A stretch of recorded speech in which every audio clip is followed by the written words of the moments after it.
A good day to you. Thanks for watching us here on Fox 59 Now. I'm Cameron Riddle. We appreciate you coming back for another hour of conversation as we take you into all kinds of information in this hour, and today will be no different. On the show today, we're going to talk about maternal health, Black maternal health. It's an issue that people who have experienced can tell you it happens. It's an issue that other people who haven't experienced don't know that is something that actually does happen. And on the show today, we'll get an opportunity to hear from some people who can tell you firsthand that this is a real thing because it happened to us. And the only reason that you're going to know that this is a thing and that it's happening to other people is when people like we're going to talk to today continue to speak up and tell their story. They made headlines right here in Indiana when shortly after leaving a hospital,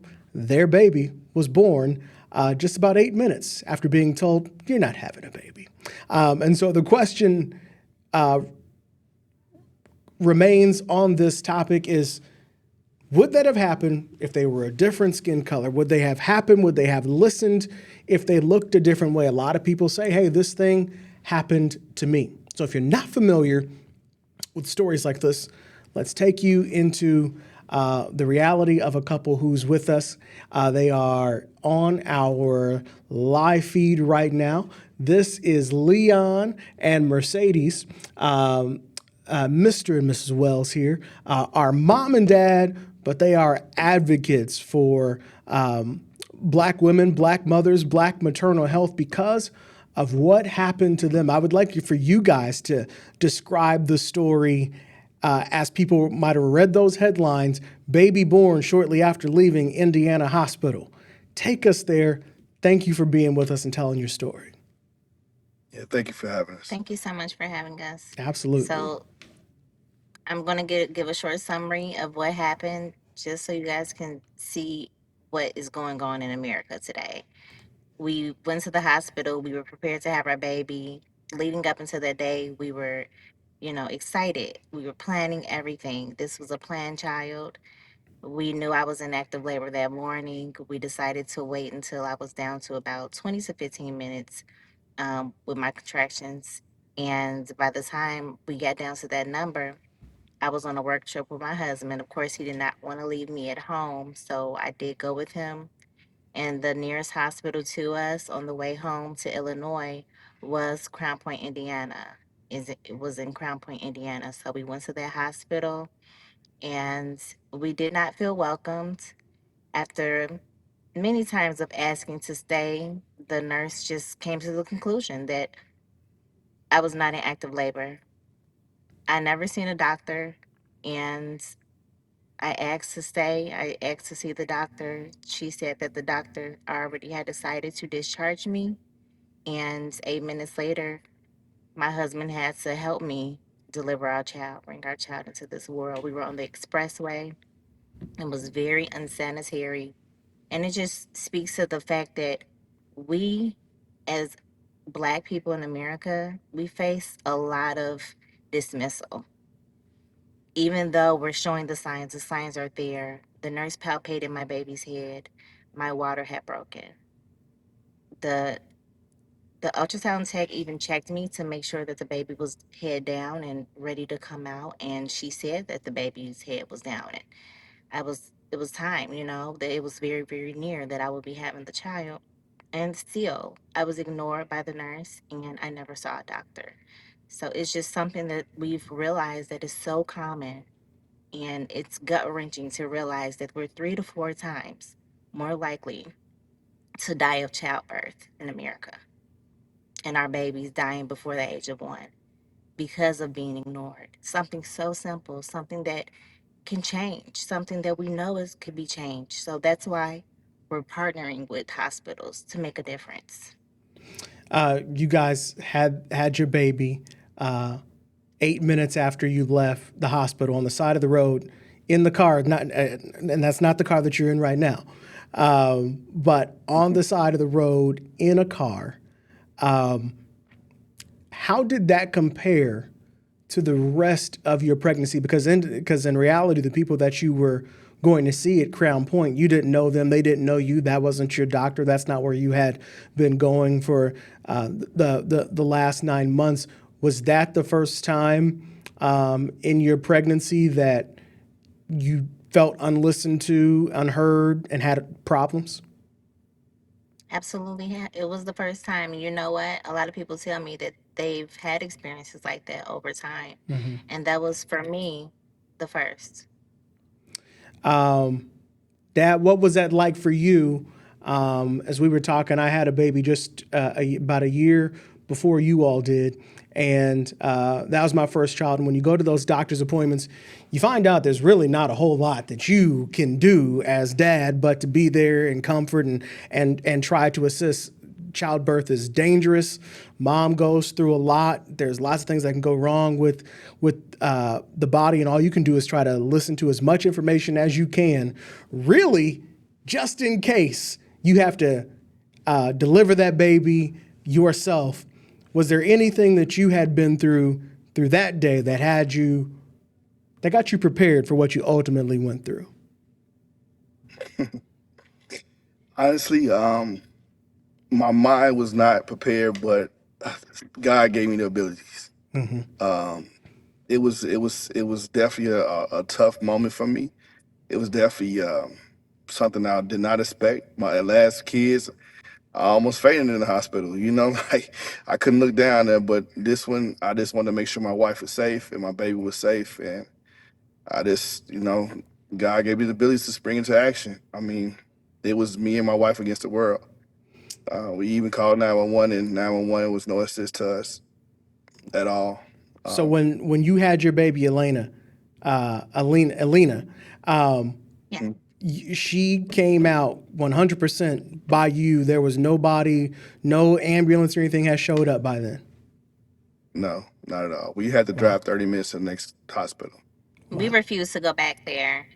So, yes, we We drove drove 30 30 minutes minutes to on the the next expressway. hospital. I literally had to lean over. I was in this driver's seat. Had to literally had to lean over, and I put my fingers around her head and pulled her as she was pushed. How is So she doing now?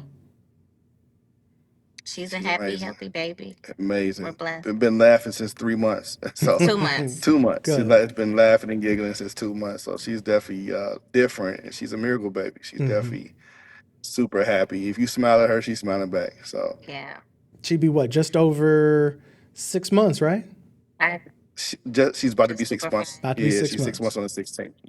Yeah. When this happened, I remember this made headlines, and this was on the news, and I was like, oh, gee, look at Indiana. Here we go. What was that like for you to share your story? Because you could have chose not to. You might have found it embarrassing, and you didn't want people to know. Why did you all decide to share what happened to you? I was very hurt, but I understood that it was bigger than me. It's a much bigger issue that so many women are at risk of dying. And I just knew that I would be selfish to wallow in my pain. I had to move and I had to speak out about what was going on.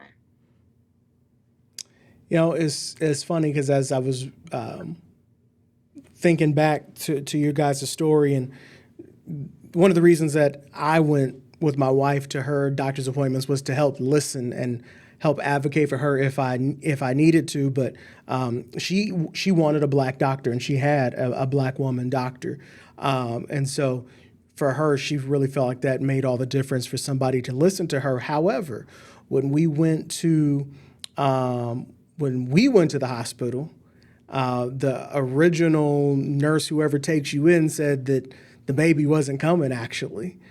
So the end of our story is nowhere near as dramatic as yours, but she went and got a second opinion. And the other doctor was like, actually, no, the baby's coming now. And so our son was born later that same day. But the first doctor was like, no, you're not. And then the other doctor was like, actually, no, you're X amount, you're past this stage, like get her to the room. And so so I can understand, like, it is not impossible for me to think that somebody could look at you and say, no, your baby's not coming, you're just having contractions. Because that part did happen to us. But we fortunately, though, had a second person to say, no, you're wrong. Why didn't you guys have that second person? I believe because it was the night shift. You know, we went into the hospital at midnight. I believe since we were some of the only patients there, it was not a packed house. We went through the ER. Literally, there was no one in ER. And then when we got to the labor and delivery floor triage room, we noticed that there was really no one in the other rooms, the labor and delivery rooms. As I walked through the hallways, I didn't I didn't see any other patients. So it was a full staff, but it was not a lot of people. So it was confusing as to why someone didn't come in the room, someone else. However, the nurse just continued to stick to her guns about me not being in active labor, regardless of being there for 6 hours and, seeing me grimace in pain and seeing, letting her, So I was wait a minute, told I her didn't I know that was part. You guys were contractions. there for 6 hours already? Yes, Hmm. yes. My wife's water broke My water broke in the room. in the room.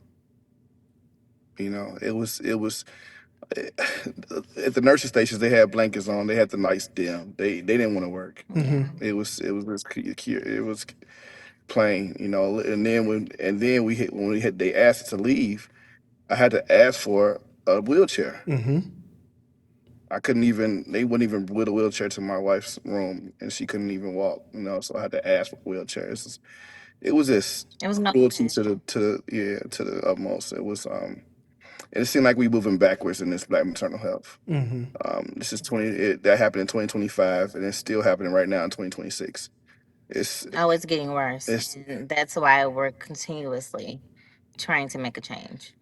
Well, and it's funny because they don't even really let you leave the hospital without wheeling you out the door themselves in a wheelchair. And here you are in pain, screaming, and whatever it is you are at that stage. And you couldn't get any help, couldn't even get a wheelchair. At what point did you guys say we need to leave?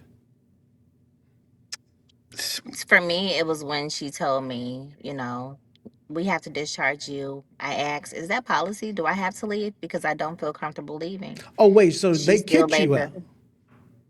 yes. So it wasn't a choice. There was no choice. I wanted to stay, and I asked several times, but at about fifth or sixth time, she was just kind of like, "No, at this point, no, you need to leave." I was kind. We were kind the it was entire super time. It was nice. never like a yelling situation, nothing disrespectful. We were very kind. And we were talking like I'm talking to you now the whole time. So to be treated that way was just, we didn't understand it. What is now? I want to ask you what you're hearing from other women. I'm sure you've heard from people all across the country, all across the world, probably. We'll hear some of it in a new film, a documentary called "Delivering While Black." That is going to be played here in Indianapolis on a Friday, the 6th, the Friday the 8th at 6 p.m. That's at the Indianapolis Downtown Marriott. And so we'll hear other stories from people who have been in similar situations. Here's the details on the film for you there, everybody. Delivering While Black, that's May 8th. Doors open at 6 p.m., 7 p.m. screening, again, Indianapolis Marriott Downtown. This is a documentary screening, and it is a community conversation to continue talking about situations and stories like Mr. and Mrs. Wells have here. Are you all in this documentary? No, we're not. We're not. Not yet. We're just on the panel. You'll have to be in part two, and thank God you and the baby are here to be able to tell your story, because this could have gone very, very different. As you talk to other moms, other couples who have been through this, what sticks out to you is my first question. And then what made you feel not alone? Because you've found, unfortunately, a community in this. So what stuck out to me was that it was an epidemic. And it was something I wasn't really aware of before it happened to me. So I'm noticing, like, you know what? If I didn't know about it, it's possible that a lot of people in America do not know about this. So that's what made me, seek my community, and they kind of just came to me. Everyone that reached out to me, it was hundreds of people reaching out to me about, Hmm. hey, this happened to me, and can I tell you my story? This is what happened to me. So it's something that I realized that was so common, and it's just something that we had to speak out about. Yeah, with the black maternal, the infant mortality rate is hand in hand with it. And we first hand had situations with our family members. Hmm. My sister, my mother, my sister-in-law. All lost infants, Mm. and we knew that it exists, but we didn't know it was a problem because not being heard, and that's Not being it's listened. not being listened to. And it's sad. Like I said, we are human beings. This is not a black issue. This is a human issue. Hmm. Like, where's your love at? Where's your heart? What do you say to people? Because I know one of the first, I can hear some people that I know who would say, this happens to white moms and this happens to Asian moms and all the others. What would you say to that based off of what you found? Because the first thing people would say is they would say, well, no, if you were white, they would listen to you. Yeah, numbers don't lie. Numbers don't lie. The number shows. Yeah, it's a huge gap in between black, other races and black moms. White and black moms, because we're 3 to 4 times more likely to die than our white counterparts. That's a fact. So it's really a problem for the black community, and it's even more of a problem for America. So I believe that with all of us agreeing that this is a problem and doing something about it as a country, then that will be the change that we need. I've got some other pictures of you guys here. This is part of the response that you guys got from lawmakers, obviously the media attention. What kinds of laws? I don't. I'm. Let me first ask. You guys live in Illinois. What response did you all get from the state of Indiana about this? People in the community reached out, but no one in the government entity reached out to us. So Interesting. only in Illinois. And what happened in Illinois? Because there you are with the lawmaker there. We're there with Robin Kelly, Congresswoman Robin Kelly. She came to us through our lawyer, Cannon Lambert. He connected us. We discussed the Wells Act and presented it.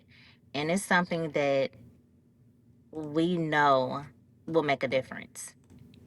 And we're so thankful for Robin Kelly for, caring enough about maternal health and caring enough about the black community that she helped present this act in our honor.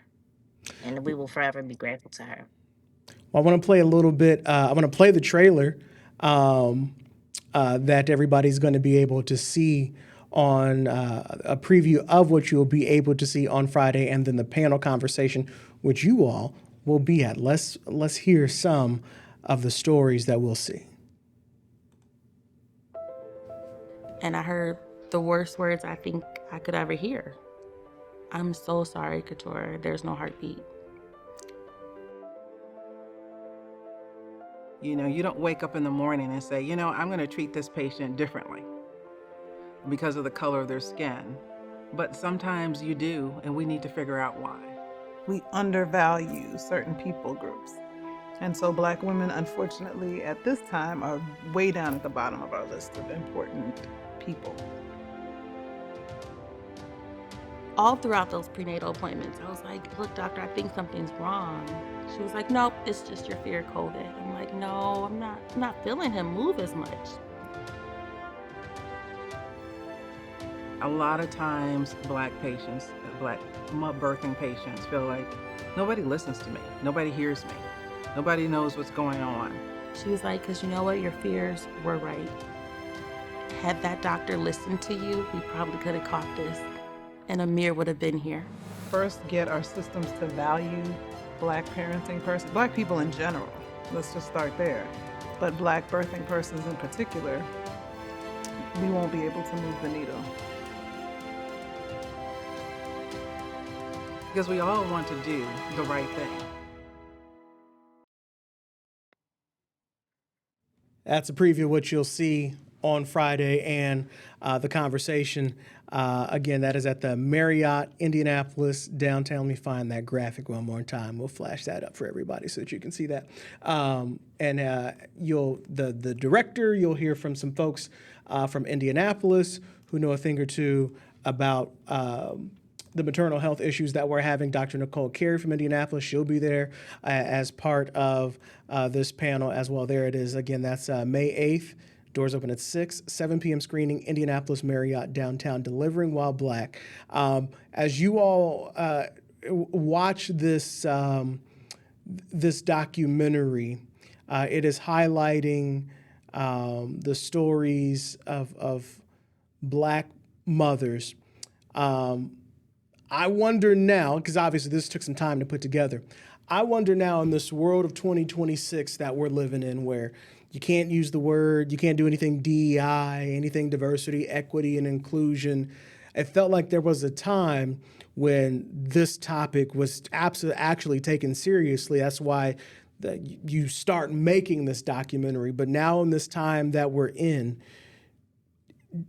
does it feel like it's just as easy to tell those stories, or are you seeing pushback, or people just not paying attention, saying, "Oh, that's not a thing, that's a DEI thing," and we're not gonna pay attention to the Wells Act?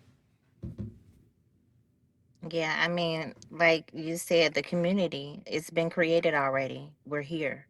So with social media, it just helps us stay connected, stay active with each other, you know, continue to bring awareness, continue to try to make changes and, get with these legislators and make a difference because we're there. We're in the White House. We're in, you know, the government. So we're a part of everything. So why wouldn't we not want to make sure everyone, even white people, even other races and stuff, why would we not want to make sure that all of us are doing well and are okay and are surviving giving birth? So it's just something that it's not hard to talk about. No, it's not, because it's so dire that we come up and we speak out.